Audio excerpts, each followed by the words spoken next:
Yo, what's going on, bees? Today we're going to be reacting to This Week in Sports Ball 2020 NFC Free Agency Edition. Let's see what Urinating Tree talking about, man. Oh,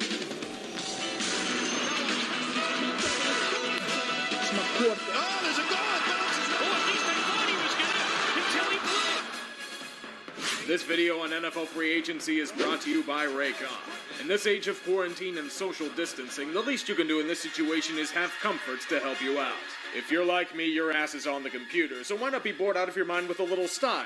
Raycons offer me a high-quality sound for lounging around the house. A lot of YouTubers be sponsoring the Raycon earbuds. I wonder how those feel. They probably feel good. Who knows? Trying to get off my ass to do videos. Look at the everyday E25s, Raycon's newest and sleekest offering.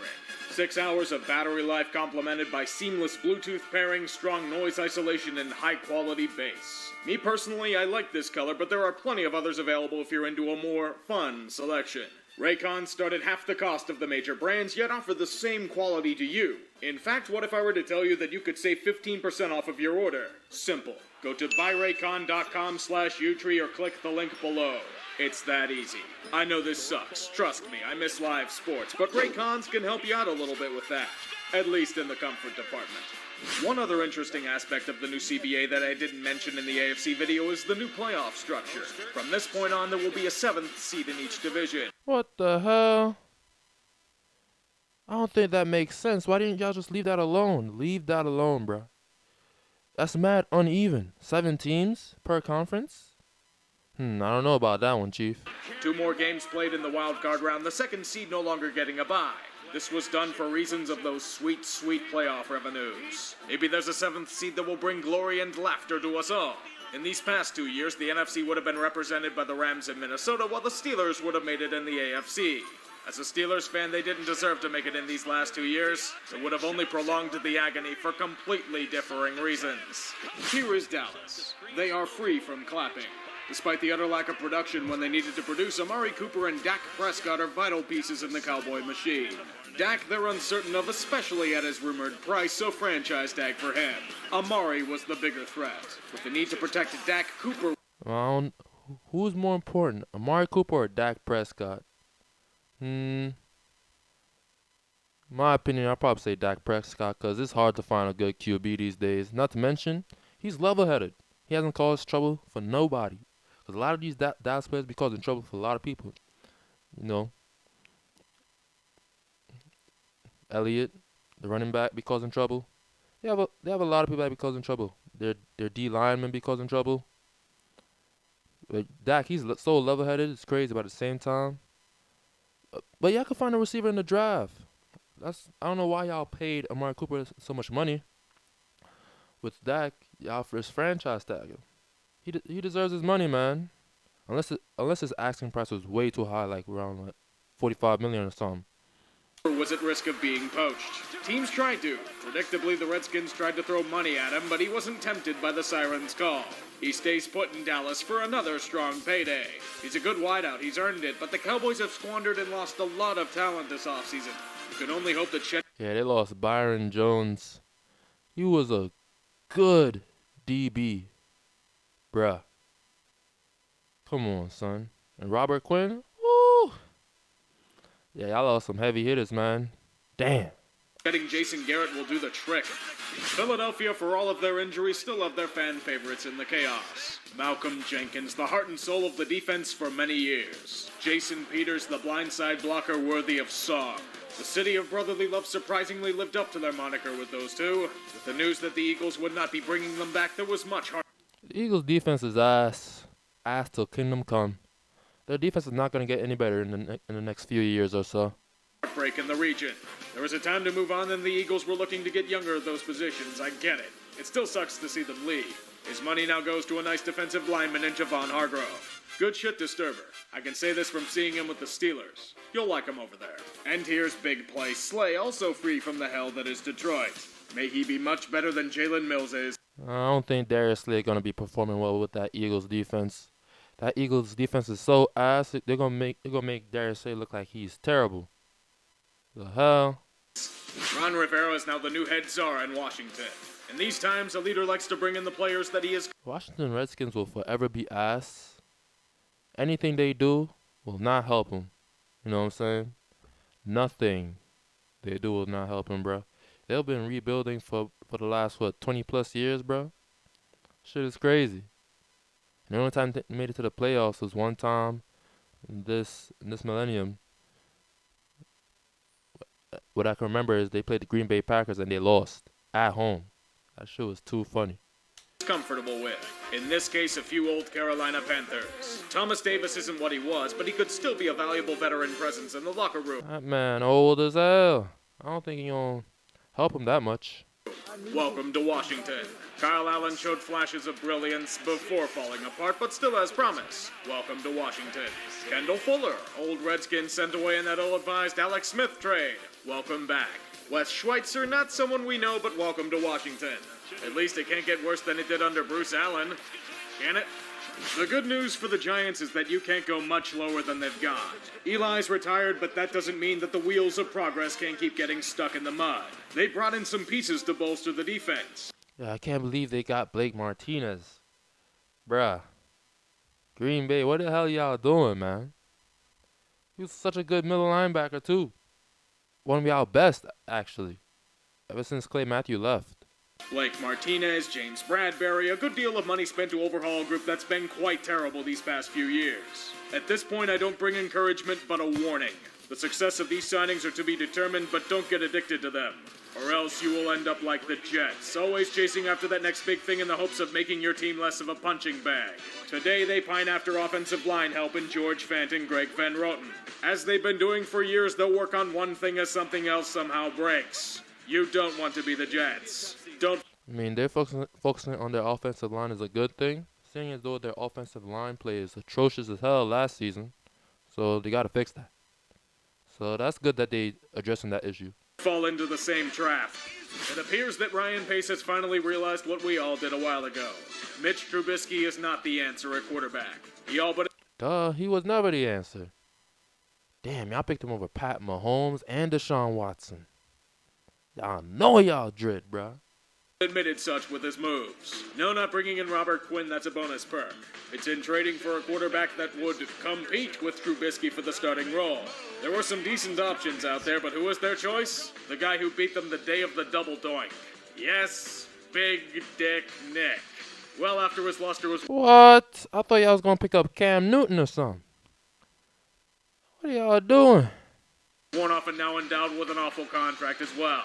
Somehow the Bears were so desperate they ate the rest of it in the hopes that his magic will rub off on the team. Is that a double entendre? Can we pretend it is? What is the Detroit Lions franchise without trying to skin the Patriots alive? Is there any other option for this organization? They're the B-Tech Patriots. Not even B-Tech. They're the C-Tech Patriots.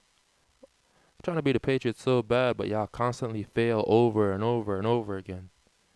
Y'all know never gonna win shit. There probably is, but let them keep trying it. Their newest big fish is Jamie Collins. Yes, a former New England Patriot. Not enough? How about Danny Shelton, because we need all of the cast-offs from the Cleveland Browns by proxy.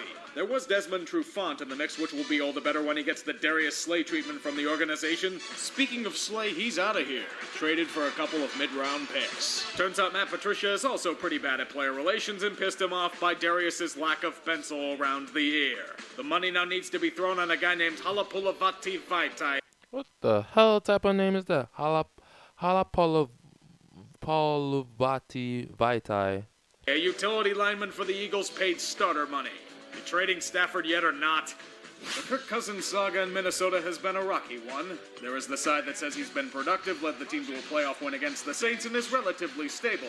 Then there's the side that believes he can't lead a team to victory, allegations that his receivers hate him, and a fan base that sees him as Herschel Walker 2.0. What is the solution? An extension adding a year on the contract. Yeah, the Vikings ain't going shit either, bruh. They have a good defense and all, but y'all lost Stephon Diggs. I don't think Thielen's gonna do you any justice by himself.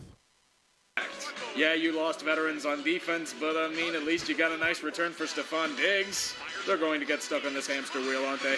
Atlanta is in a very tough situation. They fancy themselves as being something better than what they think, but they... I can't believe they got Todd Gurley though. But I don't think he's gonna perform the way he usually did before the injury. I think he's gonna regress just a little bit, but he's still gonna be productive. always perpetually disappoint everyone by means of underachieving and failing to overcome demons. Regardless of their perpetual disappointments, the Falcons are still trying. Devontae Freeman couldn't block his release like he couldn't block edge rushers. Desmond Trufant and Vic Beasley, same result, different way of getting there, if at all. There are some replacements, though. Coming from LA, we have Dante Fowler and Todd Gurley. Gurley's coming home, boys. He may not be what he once was in college, but think of the feels. The Bulldog pounding the rock on the way to another year of frustrating disappointment for Atlanta. If anything, this might be another Devontae Freeman type situation. It could be. Again, we don't know. Good shit. If the Cam Newton era was over before the offseason, it was all but confirmed during it. I don't even have to send foreboding messages to the populace. Newton is gone. He wasn't able to be traded, so here's a boot out the door, Cam. Sorry for the wasted years. The killing blow comes with signing one of the top QBs of the free agent class in Teddy Bridgewater. He had very efficient, solid games in New Orleans during Breeze's injury, and they're hoping for the same sort of... I mean, hey, Teddy Bridgewater showed what he could do as a substitute, leading the Saints to a 4-0 record. So, of course, North Carolina's going to jump on that opportunity if they're looking to get rid of Cam. Production in Carolina. It's what they got for a few weeks with Kyle Allen before the clock struck midnight and he turned into a famous Jameis competitor. Bridgewater isn't flashy, but he'll rarely make mistakes. High floor, at least. Should help with their rebuild. Yes, it's a... Teddy Bridgewater was so good for the Minnesota Vikings, and that nasty injury just came about. I wonder what happened if he didn't get injured. Rebuild, stop saying it isn't. New Orleans has hit their last chance. Or at least they're thinking this is it. Drew Brees, despite his age, still has willpower and desires to finish his career as a Saint. New Orleans is so good in the regular season, but in the playoffs, bruh. They just choked 3 times in a row.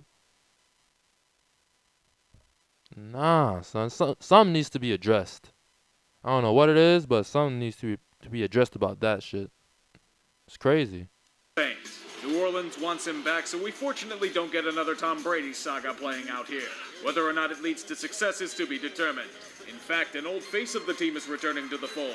Malcolm Jenkins, a longtime Eagle and Saints pick, back to lead the defense. Also have Emmanuel Sanders in an effort to find a number 2 wide receiver. Oh, that's nice. Emmanuel Sanders. You got Michael Thomas and Emmanuel Sanders. You don't have to worry about passing the ball to Ted Ginn or nothing. So that's good. There isn't much else they could do because of cap restraints, but this is an all-in push if there ever was one. Bring it. The Buccaneers are also looking for such a push, as years of... I can't believe they signed Tom Brady for that amount of money, too. I'd ask for higher. Actually, nah. He couldn't because he had a bad season. Yeah, so Tom Brady getting his money, that's good. And this is the only division that has 3 all-time QBs in Atlanta, in Tampa, and New Orleans. Once the season comes back, it's going to be a lit season. I can't wait for this. Futility have led to frustration. The turnovers are delicious, Jameis, but they don't win this team's football games. Off you Mr. 30 for 30 is gone. He's out of here. go into the wastes. There's a culinary career waiting for you in another city. Tampa Bay is a real hero to bring to the table. Yes, Tom Brady. He may be extremely old and showing signs of decline, but fuck it, it'll be like Joe Montana in Kansas City. That turned out well, right? He'd be like Michael Jordan as a wizard even. Tampa's good to roll. They could even get Antonio Brown for a few weeks before he runs himself out of town. Even then, I only find it ironic that Jameis' time with the Bucs ends with a pick 6 while Brady is a Patriot. Beautiful poetry. I still have no idea how the hell Arizona lucked into Yeah, bro. Yo, they signed DeAndre Hopkins for David Robinson, bro. David Robinson, who hasn't had a good season since 2015. What? They ain't get nothing. They barely got anything for DeAndre Hopkins. The Texans suck. Y'all suck, man.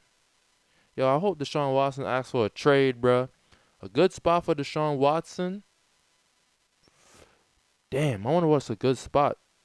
Probably in Indianapolis. That's probably a decent spot, right?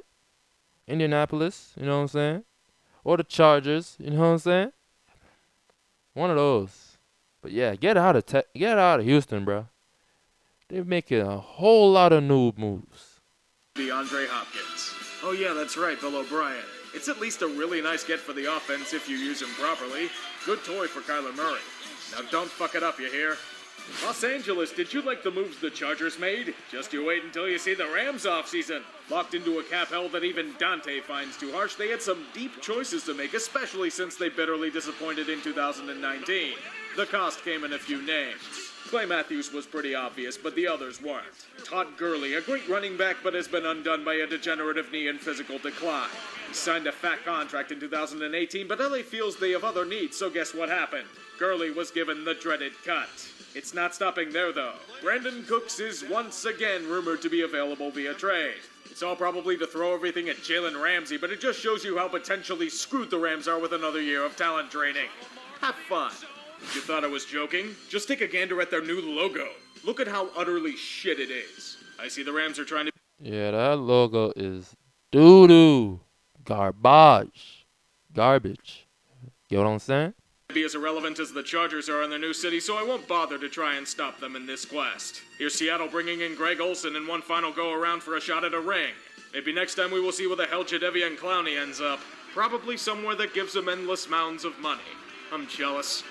You're that pissed I ignored you, Cincy? Don't you realize that can only be a good thing? I'd just be calling you the Bungles for a minute straight and laugh at how all your signings will flop.